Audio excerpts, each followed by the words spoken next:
We are halfway through the Decluttering Challenge, 15 Minutes to a Peaceful Home.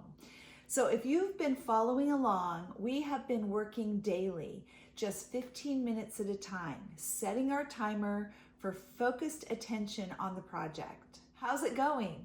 Are you feeling successful? Are you excited to continue? Or are you feeling discouraged? Have you had a hard time? First of all, I would love to hear any questions or problems in the comments below. I will try to address those. But we're also going to chat today and look at some things that we can be evaluating as we continue in the second half.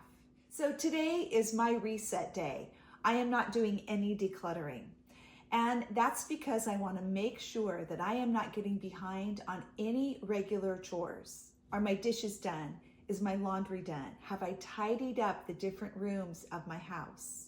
And especially just walking into a room, your kitchen, for example, make sure your counters are clear, your trash is taken out, the dishes are put away. It makes such a huge difference in your mood, and it can actually motivate you to continue decluttering. It's really hard to declutter when you know you're putting important things off to the side.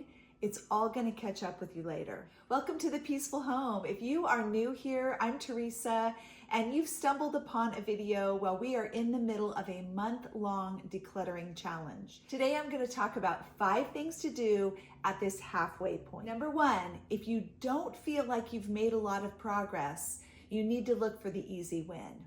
So let's say that you're cleaning out your basement and you've already done 6 15-minute sessions and you don't really feel like you're getting anywhere. When you walk down there, it looks just the same as when you started. That is discouraging. You need to choose a small project that you can finish in 15 minutes. So that's one drawer in your dresser or in your bathroom or under your kitchen sink. And then once you've completed that, every day, go and open that drawer and bask in the glory. It's so rewarding to see that you've already accomplished something. Number 2, take a look at your tally list. How many things have gone out? So maybe you're feeling like things don't look much different, but you've gotten rid of 100 items. That's huge. Number 3, set a goal for this week. How many days are you going to do a 15-minute session? Do you have a day where you could do a couple of them?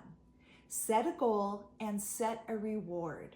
Choose some small luxury that you could enjoy as a reward for your efforts. Here are my goals for the upcoming week. I'm going to work Monday through Friday, possibly Saturday.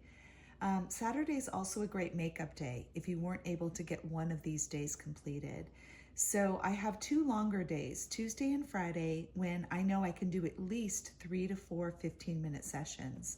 So I'm planning that with my bigger projects.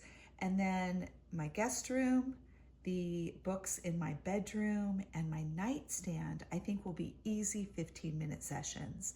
My reward is going to be dinner out Friday night.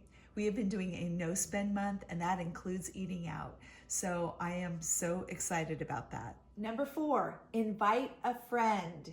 Share this video. Get someone else started on this journey. See if they will declutter with you. When we do this together, it doesn't only work on a practical level, encouragement, motivation, accountability, but also on an emotional level. Connecting with someone else and not being alone while you're doing a project can really help. Now, this can be in person with a friend. Maybe you're working at your house one day and her house the next. Or maybe you're sending videos or a Marco Polo, or you're FaceTiming just to check in with each other. Share your goals with one another and set up that accountability and reward yourselves at the end of the week, whether that is doing something special on your own or with your friend. Number 5, take before and after photos. Now, you can do these in your space. Let's say your linen closet. Take your before photo, do the number of sessions you need to get it cleared out, and take an after photo. Look at those photos just to remind yourself of what you've accomplished. You can also take photos or video of your to-go pile, everything that's being donated or tossed in the trash. And if you want, put them on social media and tag me. I would love to see your progress. You can also set up your own accountability by saying after each video, you are going to put in the comments what you decluttered that day and how many things went out. I read every single comment. I've made up a new rule for myself, so this applies to everyone doing this challenge. I give myself 1 point or 1 tally mark for each thing going out.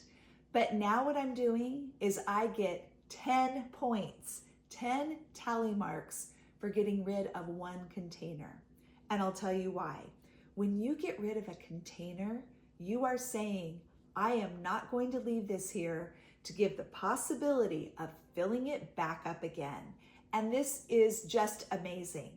When you get rid of a container, you are saying, I'm trusting myself to live within my means, within my boundaries, and what I can manage. And this decluttering is going to last. I'm only going to continue to declutter and pare down. So I don't need these containers. All they will do is stare at me saying, fill me, fill me. And we don't want any more clutter. So you can really set your own rules. Say that you want to get to 1,000 points. It's 1 point for every item that goes out to donate, 1 point for every item that goes in the trash, 10 points if you declutter a container, 5 points for every 15-minute decluttering session. Give yourself 10 points for reaching your goal at the end of the week. There's really no right or wrong. You can decide what you want to do, but make it fun and make it motivating. Now, here's another way you can make this challenge your own. My friend and longtime viewer, Lydia, had commented that when she went to drop things off at the donation center, she was very tempted to go inside. Now, if that is a struggle for you, maybe you wait. And that was her question. Is it okay if we don't take things directly to a thrift store? Absolutely. You make this challenge your own. Make it work for you. I completely understand this temptation. And if dropping things off makes you want to run in just real quick, then maybe it's better to wait. This also assumes that you have the space to keep the items you're donating and that you're not tempted to bring those things back into your home. Lydia, thanks so much. I appreciate you asking the question. Well, I hope this helps to just give you a little bit of a push to finish strong. We've got 2 weeks to go, and at this point, reevaluate. Do you need to tweak some things? Do you need to set new goals? I hope that you're inspired to continue. Let me know in the comments below how you're feeling at this halfway mark. Thank you so much for joining me on The Peaceful Home. My prayer for you is that as you are on this journey, your home becomes more and more peaceful, a sanctuary for you and the ones you love.